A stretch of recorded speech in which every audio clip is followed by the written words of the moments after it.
PowerHouse, presented by Alliant Energy.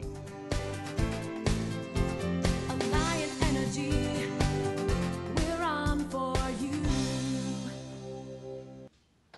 Welcome back to PowerHouse. As we've already seen, there are lots of things to think about when remodeling your kitchen. However, this is also a great time to invest in energy-efficient appliances. We're here at Home Appliance today, where we're going to find out just what options Kelly and Chris have for their new kitchen. Hi, you guys. How are you doing? Good. Doing well. Kitchen remodel's going well? Everything on schedule? Yep. We're getting there. Good. Well, hang in there. Today's a great day because it's really fun to pick out new things. It is. Let's go around the corner and talk with Jason Knapp about your appliance buys today. What are you looking for? Well, we're looking for a new refrigerator, range, microwave, and dishwasher. The whole shebang. Let's go catch up with Jason. Okay. Okay, Jason, we're here to talk about refrigerators. What's the latest and greatest? Well, right now, what everybody's kind of gravitating towards is the French door freezer on the bottoms. 9 out of 10 times when you go to the refrigerator, you're going to the refrigerator section. So they make more sense. The other thing that they're doing now, which is nice, is they're adding the ramp-up LED lighting. Is there any big difference between the freezer on the bottom versus the freezer on the top in terms of efficiency? In terms of efficiency, no, there's not a lot of difference at all. It's more personal preference, what you personally like. There's more usable space in a freezer on the bottom than there is a conventional freezer on the top or a side-by-side refrigerator. The reason people bought side-by-sides was mainly for the ice and water, and now that you have the ice and water on these, that really has taken the side-by-side refrigerator out of things and basically made it more this style of refrigerator.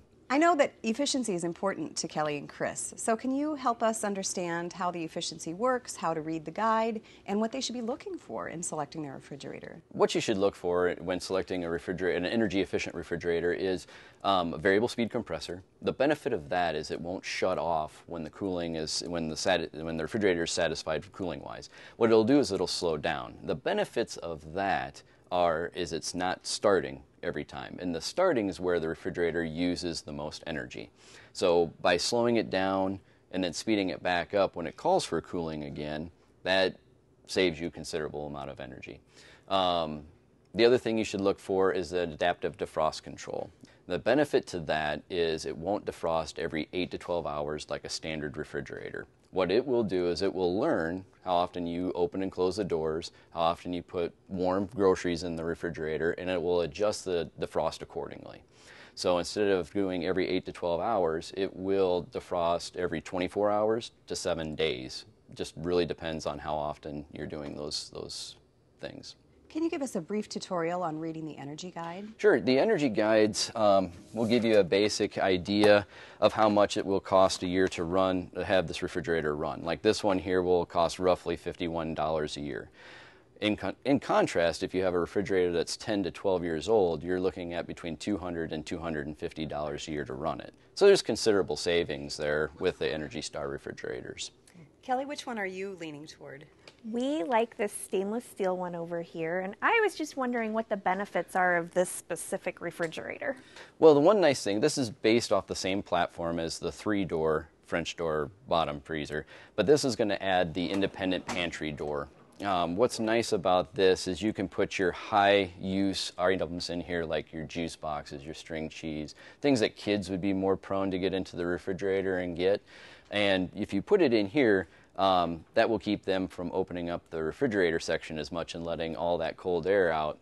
And this will by far make the refrigerator more efficient. Energy versus cost. Is this something that the Brinks will see on their utility bill? You won't see a drastic change in your utility. It'll be a marginal change. I think this is a great choice. Thank you. We do too. Excited. Let's move on to dishwashers. Sounds great. There are so many models here. What should we be looking for when it comes to a dishwasher? Well, a few things that you should look for with a dishwasher is how you want your controls laid out on the front.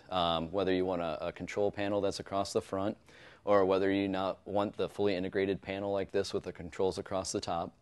Some other features that you might want to look for is whether or not you want a plastic interior, or if you want a stainless steel interior.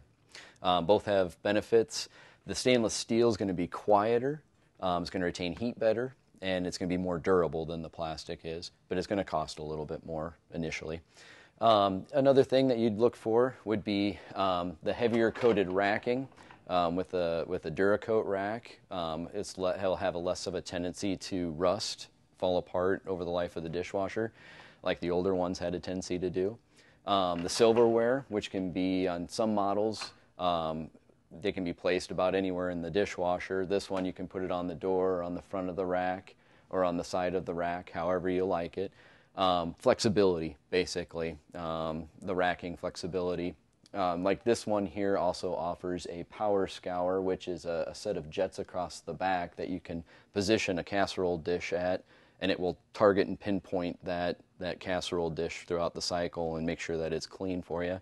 A lot of the dishwashers have gone to a filtration system with a really fine screen in it to help filter the water better and make it so that the dishwasher doesn't have to drain and fill as frequently. A lot of them also use what's called a turbidity sensor, which monitors how murky the water is or how clear the water is, and it will adjust the cycle according to that. So if the water's clear, it won't drain and fill again, and it can cut some time off the cycle. Now, what should we be looking for in terms of efficiency?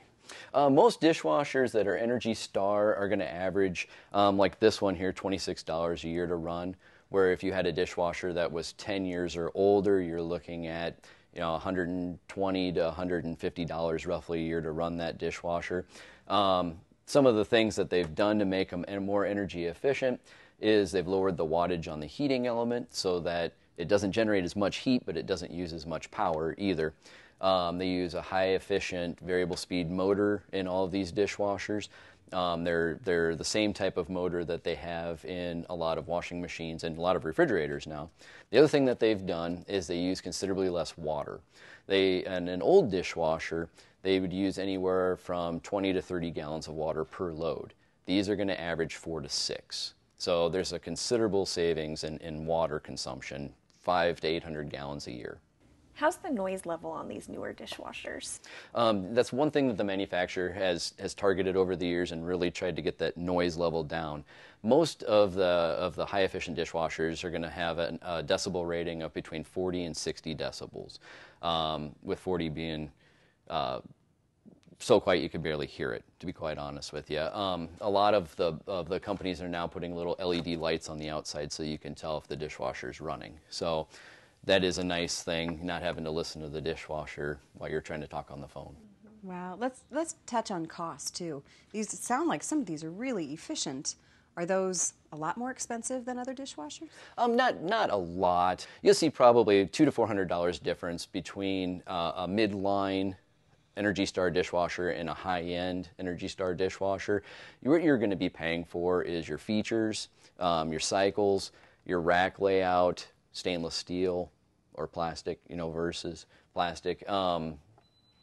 Past that, you're not going to spend considerably more for an Energy Star dishwasher than you would a standard dishwasher. Great information. Thanks. I think you've helped these guys too, huh? Yeah, a lot. Yeah, thank you. Now you guys have a couple big decisions to make. We do. And if any of you at home are looking to buy new energy efficient appliances for your kitchen, visit our website for more tips, PowerHouseTV.com. Alliant Energy, we're on for you.